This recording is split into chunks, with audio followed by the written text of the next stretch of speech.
ತುರುವೇಕೆರೆ ತಾಲೂಕಿನ ಸುಪ್ರಸಿದ್ಧವಾಗಿರುವ ಮಾದಿಹಳ್ಳಿಯ ಶ್ರೀ ಹುತ್ತುಸಿದ್ದೇಶ್ವರ ಸ್ವಾಮಿಯವರ ಜಾತ್ರೆಯು ಯುಗಾದಿ ದಿನವಾದ ಗುರುವಾರದಂದು ಬಹಳ ಅದ್ಧೂರಿಯಾಗಿ ನಡೆಯಲಿದೆ.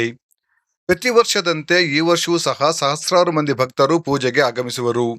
ಮಾರ್ಚ್ 19ರ ಗುರುವಾರ ಬೆಳಗ್ಗೆಯಿಂದಲೇ ಗಣಪತಿ ಸ್ಥಾಪನೆ, ಜ್ಯೋತಿ ಸ್ಥಾಪನೆ, ಧ್ವಜಾರೋಹಣ, ಉತ್ಸವ ಮೂರ್ತಿಯ ದೇವಾಲಯ ಪ್ರವೇಶ, ಗಂಗಾ ಸ್ನಾನ, ಅಷ್ಟೋತ್ತರ ಕಾರ್ಯಕ್ರಮ ನಡೆಯಲಿದೆ. ಮಧ್ಯಾಹ್ನದ ನಂತರ ಲಿಂಗವೀರರ ಕುಣಿತ, ಸೋಮನ ಕುಣಿತ ನಡೆಯಲಿದೆ. ರಾತ್ರಿ 8:30ರಿಂದ ಅಮೋಘ ಮದ್ದು ಗುಂಡುಗಳ ಪ್ರದರ್ಶನ ಇರುತ್ತದೆ. ಬೆಳಗ್ಗೆ 5:30ರಿಂದಲೇ ಧಾರ್ಮಿಕ ಕಾರ್ಯಕ್ರಮಗಳು ಜರುಗಲಿವೆ. ರಾತ್ರಿ 11 ಗಂಟೆಯವರೆಗೂ ಸಹ ಶ್ರೀ ಹುತ್ತು ಸಿದ್ದೇಶ್ವರ ಸ್ವಾಮಿಯವರ ದರ್ಶನ ಭಾಗ್ಯ ಇರಲಿದೆ. ಈ ಸನ್ನಿಧಾನಕ್ಕೆ ಬರುವ ಭಕ್ತರಿಗೆ ಪಾನಕ ಮತ್ತು ಕೋಸಂಬರಿ ವ್ಯವಸ್ಥೆ ಸಹ ಮಾಡಲಾಗಿದೆ. ದೇವಾಲಯದ ಸುಮಾರು 1 ಕಿಲೋಮೀಟರ್ ದೂರದಲ್ಲಿ ವಾಹನಗಳ ನಿಲ್ದಾಣಕ್ಕೆ ವ್ಯವಸ್ಥೆ ಮಾಡಲಾಗಿದೆ. ಮಾದಿಹಳ್ಳಿಯ ಹೈಸ್ಕೂಲ್ ಮಾದಿಹಳ್ಳಿಯ ಹೈಸ್ಕೂಲ್, ಪುಟ್ಟಮಾದಿಹಳ್ಳಿ ಬದರಿಕಾಶ್ರಮದ ಕಡೆಯಿಂದ ಬರುವವರಿಗೆ 2 ಎಕರೆ ಪ್ರದೇಶಗಳಲ್ಲಿ ವಾಹನಗಳಿಗೆ ನಿಲ್ಲಲು ಅವಕಾಶವನ್ನು ಮಾಡಲಾಗಿದೆ.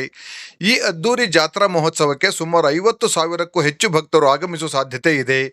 ಈ ವೈಭವೋಪೇತ ಜಾತ್ರಾ ಕಾರ್ಯಕ್ರಮವನ್ನು ಮಾದಿಹಳ್ಳಿ ಪಾಳ್ಯ, ಅರಳೀಕೆರೆ, ಸುಂಕಲಾಪುರ ಹಾಗೂ ಅಕ್ಕಪಕ್ಕದ ಗ್ರಾಮಸ್ಥರು ನೆರವೇರಿಸುವರು. ಈ ಕಾರ್ಯಕ್ರಮಕ್ಕೆ ಸೂಕ್ತ ಪೊಲೀಸ್ ಬಂದೋಬಸ್ತ್ ಸಹ ಏರ್ಪಡಿಸಲಾಗಿದೆ ಎಂದು ದೇವಾಲಯದ ಪ್ರಕಟಣೆಯಲ್ಲಿ ತಿಳಿಸಲಾಗಿದೆ.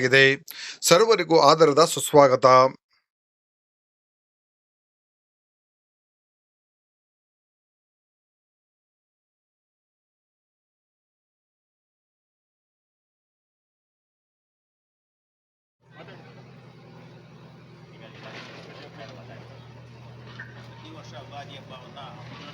ಪ್ರತಿ ವರ್ಷ ಯುಗಾದಿ ಹಬ್ಬವನ್ನು ವಿಜೃಂಭಣೆಯಿಂದ ಭಾಳ ಸಡಗರದಿಂದ ಸುತ್ತಮುತ್ತಲಿನ ಗ್ರಾಮಸ್ಥರು, ಮಾದಿಹಳ್ಳಿ ಪಾಳ್ಯ, ಸುಂಕಲಾಪುರ, ಹಳ್ಳಿಕೆರೆ, ಅದಲ್ಲದೆ ತುರುವೇಕೆರೆ ತಾಲೂಕಿನಾದ್ಯಂತ ಎಲ್ಲ ಭಕ್ತಾದಿಗಳು ಕೂಡ ಪ್ರತಿ ಯುಗಾದಿಯಲ್ಲಿ ಇದು ಅನೇಕ ವರ್ಷಗಳಿಂದ ನಡೆದುಕೊಂಡಿರತಕ್ಕಂಥ ಒಂದು ಕಾರ್ಯಕ್ರಮ.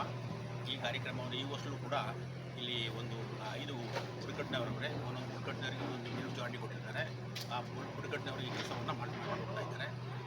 ಉಳಿದ ಗ್ರಾಮಸ್ಥರಿಗೆ ಸಪೋರ್ಟ್ ಮಾಡ್ತಾರೆ, ಸುತ್ತಮುತ್ತ ಭಕ್ತರಿಗೂ ಸಪೋರ್ಟ್ ಮಾಡ್ತಾರೆ. ಅನೇಕ ಜನ ಭಕ್ತರಿದ್ದಾರೆ. ಇದು ತುರುವೇಕೆರೆ ತಾಲೂಕಲ್ಲದೆ ಅನೇಕ ಬೆಂಗಳೂರಿನ ಸುತ್ತಮುತ್ತ ಊರಿಂದಲೂ ಕೂಡ ಜನ ಬರ್ತಾರೆ. ಇದು ವಿಶೇಷವಾಗಿ ಈ ಕಾರ್ಯಕ್ರಮ ವರ್ಷದಿಂದ ವರ್ಷಕ್ಕೆ ವಿಶೇಷವಾಗಿ ಜೋರಾಗಿ ಬರ್ತಾ ಇದೆ. ಈ ಸರ್ ಏನು ವಿಶೇಷ ಇರುತ್ತೆ? ಇದು ಮಾಮೂಲಿ ವಿಶೇಷ ಮಾಮೂಲಿ ಸ್ವಾಮಿ ಕುಣಿತ ಇರುತ್ತೆ, ವೀರಗಾಶಿ ಇರುತ್ತೆ, ಆಮೇಲೆ ಸುಗಮ ಸಂಗೀತ ಇರುತ್ತೆ 3 ಗಂಟೆಗೆ. ಸಂಜೆ ಮಾಮಂಗಳಾರತಿ ಮುಗಿದ ಮೇಲೆ 7:15ಗೆ ಆರ್ಕೆಸ್ಟ್ರಾ ಇರುತ್ತೆ. ವಿಶೇಷವಾಗಿ ಎಲ್ಲ ಮಾಮೂಲಿ ಎಲ್ಲ ಇದೆ. ಎಷ್ಟು ತನಕ ಇರುತ್ತೆ ಕಾರ್ಯಕ್ರಮ? ನೈಟು 7:30 ತನಕ ಮಾಮಂಗಳಾರತಿ ಇರುತ್ತೆ.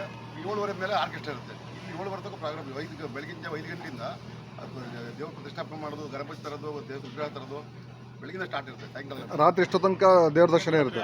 9:30 ಗಂಟೆ.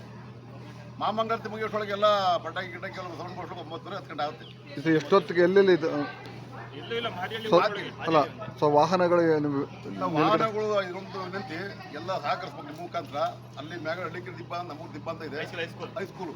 ಅಲ್ಲಿ ಜಾಗ ಮಾಡಿದ್ದೀವಿ, ಒಂದು 2 ಎಕರೆ ಅಷ್ಟು. ಅಲ್ಲಿ ಪೂರ ಅಲ್ಲಿ ಗಾಡಿ ವೆಹಿಕಲ್ ಅಲ್ಲೇ ಹಾಕ್ಬೇಕು. ಇಲ್ಲೂ ಕೂಡ ಇಲ್ಲಿ ಮ್ಯಾಗ ಜಾಗ ಮಾಡಿದ್ದೀವಿ. ಇಲ್ಲಿ ಸುಂದರಪುರ ಮಾದರಿ ಮಧ್ಯ ಮತ್ತೆ ಬದ್ರಿಕಾಶ್ರಮ ಟು ಇಲ್ಲಿ ಅಲ್ಲಿ ಆಂಜನೇಯ ದೇವಸ್ಥಾನ ಐತೆ, ಅಲ್ಲೂ ಕೂಡ ವ್ಯವಸ್ಥೆ ಮಾಡಿದ್ವಿ. ಒಳ್ಳಿಕ್ಕೆ ಯಾರು ಬರ್ಕೊಡ್ರು, ಯಾಕೆಂದ್ರೆ ಒಂದೇ ಸತಿ ಒಂದು 10-15 ಜನ ಬಂದ್ಬಿಡ್ತಾರೆ. ಅವಾಗ ತುಂಬಾ ವೆಹಿಕಲ್ ಆಗುತ್ತೆ. ಯಾವ ಗಾಡಿಗಳು ಬಂದ್ಬಿಟ್ರೆ ಅಲ್ಲಿ ಬರೋದು ತುಂಬ ಜನಕ್ಕೆ ಭಕ್ತಿಗಳ ತೊಂದರೆ ಆಗುತ್ತೆ. ಇದಕ್ಕೆ ಇದ್ರ ಮುಖಾಂತರ ನಿಮ್ಮ ಮುಖಾಂತರ ಪೊಲೀಸ್ನವರು ಬಂದು ನಮ್ಗೆ ತುಂಬ ಸಹಕರಿಸ್ಬೇಕು. ಯಾಕೆಂದ್ರೆ ನಮ್ಗೆ ಮಾತು ಕೇಳೋ ಜನ ಬಂದರೆ ಅವರಿಗೆ ಬೆಲೆ ಕೊಡೋದು, ಮಾತು ಕೊಡೋದು, ಬಂದು ಅವರೆಲ್ಲ ಬಂದು ನಿಂತ್ಕೊಂಡು ಸಹಕರಿಸ್ಬೇಕು ಅಂತ ವಿನಂತಿ ಮಾಡ್ತೀವಿ ಗ್ರಾಮದಿಂದ.